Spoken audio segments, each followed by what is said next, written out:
ಸರಿ ಬರ್ತೀನಿ. ತಾತ ಸ್ನಾನ ಮಾಡ್ತಿದ್ರು. ತಾತ ಬಿಡೋಗಿ ಯಾರಿಗೆ ಸ್ನಾನ ತಾತ ಸ್ನಾನ ಮಾಡ್ತಿದ್ರು. ಆಮೇಲೆ ಒದ್ದೆ ಇತ್ತು. ತಾತ ಬ್ಯಾಂಡೇಜ್ ಹಾಕೊಂಡು ನೋವು ಬಂದ್ಬಿಟ್ಟು ಆಮೇಲೆ ರಕ್ತ ಬಂತು. ಹೌದಂತ ಹೆಂಗೆ ಹೋಗ್ಬಿಡ್ತಾ ಇಲ್ಲಿ ಕಿಚನ್ ಅಲ್ಲ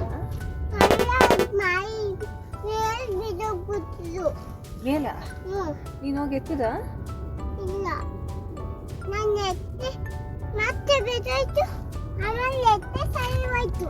ಸರಿ ಹೋಯ್ತಾ ನೀನು ಬ್ಯಾಂಡೇಜ್ ಆಗ್ತಾ ಏನಾದ್ರು ಆಕಿನ ತಾತನ ಹಾಕೊಂಡು ತಾತನೇ ಹಾಕ್ಬಿಡ್ತ. ನಿನ್ನ ತಾತ ಅಳ್ಬೇಡ ಅಂತ ತಾತ ಅಳ್ತಿತ್ತ. ಅಳ್ತಿತ್ತು. ತಾತ ಅಳ್ತಿತ್ತು. ಸರಿ ಹೋದು ಬತ್ಕೊಂಡು ಹಿಂಗೆ ಕತ್ಕೊಂಡು ಗಿಫ್ಟ್ ಕೊಟ್ಟೆ, ನೇಪಲಿಸ್ ಕೊಟ್ಟೆ, ಎಲ್ಲ ಕೊಟ್ಟೆ. ಆಮೇಲೆ ತಾತ ಸರಿ ಹೋಯ್ತು. ನಗ್ದು